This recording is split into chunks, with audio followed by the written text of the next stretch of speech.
2021 Toyota Tacoma or $1,000 cash back on the rugged 2021 Toyota 4Runner. Toyota, let's go places. Cashback savings from Toyota Motor Sales USA excludes TRD Pro. Must be applied to the transaction. No cash payment will be made to consumer. Varies by region. See dealer for details. Offers end January 4th, 2021. To find the Toyota and offer that's best for you, visit your Utah Toyota dealer or go to Toyota.com. Toyota, let's go places.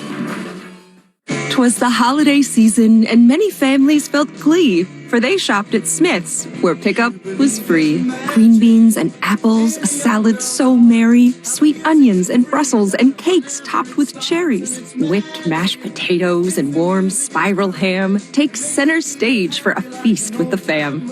May the magic of fresh food never be done. Happy holidays from Smith's, fresh for everyone. Free pickup on orders of $35 or more. Restrictions may apply. Make the most of your holiday shopping with triple rewards from Cypress Credit Union. Open a new Visa card and earn triple points, 0% interest on purchases for 6 months, and 10,000 bonus points when you spend $1,000 in the first 90 days. To open your card, stop by a branch or visit cypresscu.com. Cypress Credit Union. Your future is our future. Federally insured by NCUA.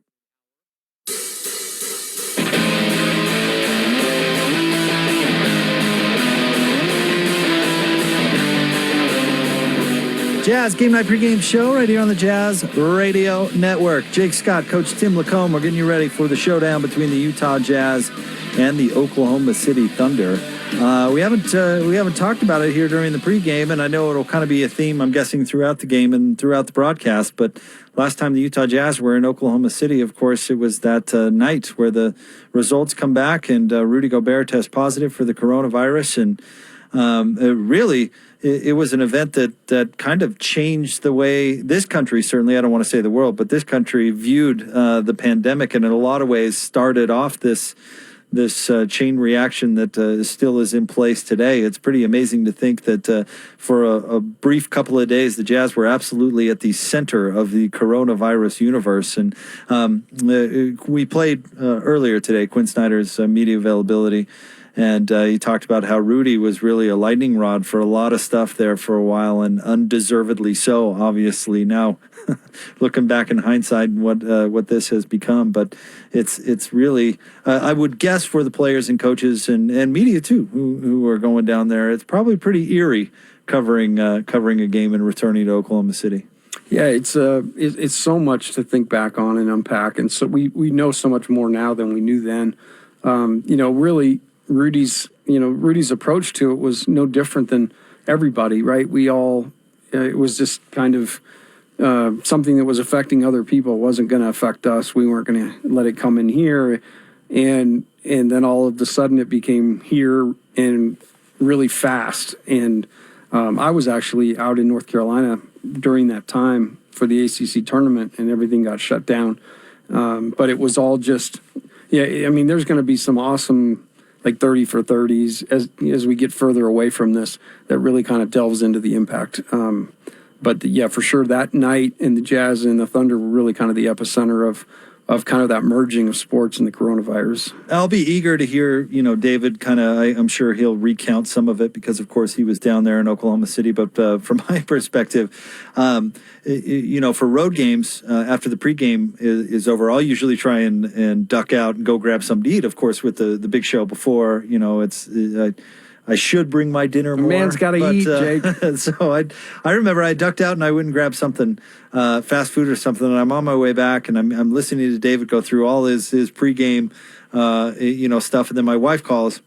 And I'm chatting with her just for a moment, and then Lloyd, our good friend Lloyd Cole, all of a sudden he's beeping in on the other line, and so I told my wife, I said, I've got to go. I mean, Lloyd's calling me for some reason. I don't know what's going on here. And of course, Lloyd goes, well, there's been an issue. David needs to throw it back to you. And I was like, well, tell David to hang on for like 2 minutes. Anyway, I got back, and David was able to throw it back to us. But it was really one of the more unique shows because we had no idea what was going on. I mean, no clue whatsoever. The only thing we knew is that Rudy Gobert had been ill but was actually, the reports from earlier in the day was he was feeling better and going to try and give it a go. And then minutes before tip, and we can all, kind of have the tape running through our brains of Chris Paul, yelling across like, what's going on with Rudy? And all of a sudden, everybody's leaving the court. I remember following on Twitter where people are going, what's going on? And then all of a sudden, they encourage the fans to leave, and it's over. And one of the crazier parts is many people have kind of have talked about that story, but the Jazz had nowhere to go. They couldn't. The hotel they stayed in the night before didn't have room for them.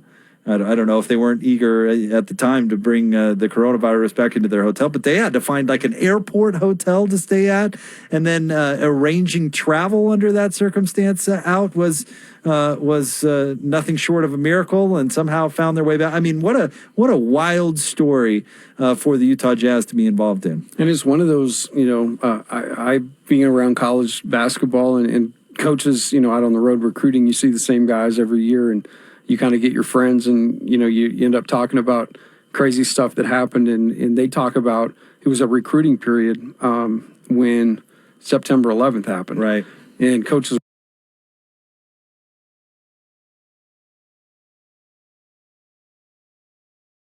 So we always stayed at the same Mission Marriott in San Diego. So every time we were there, Coach brought it up. That because that's where that's where things changed, and we don't know the end of this story yet. We've got good news and everything, but it is crazy to think that was only less than a year ago, because it does seem like 10 years ago in some ways. But just all of the things that we've learned from that night to today, in fact, that we're playing a lot of these games with no fans at all. And I've got to say, and I've said this a lot during this whole thing, but I got to give the NBA and the Players Association a lot of credit for working this out. And we are back for the next NBA season, and they have figured out a way to say, okay, well, let's get a plan together, let's stick to that plan, and let's go. And I know they're not doing the bubble, and the bubble was a feat with no positive tests. I mean, that was incredible. Like you said, some people are going to be writing about it and doing documentaries about it for years to come. But they with no work stoppage have figured out a way to get 2020, 2021 going. And they've released half the schedule now, but hopefully we get this thing in, have a full playoff, just as things hopefully are getting back to normal in society. But I think the NBA and the players deserve a lot of credit for figuring it out. And that was the key phrase, figuring it out, because it has not been, to pick every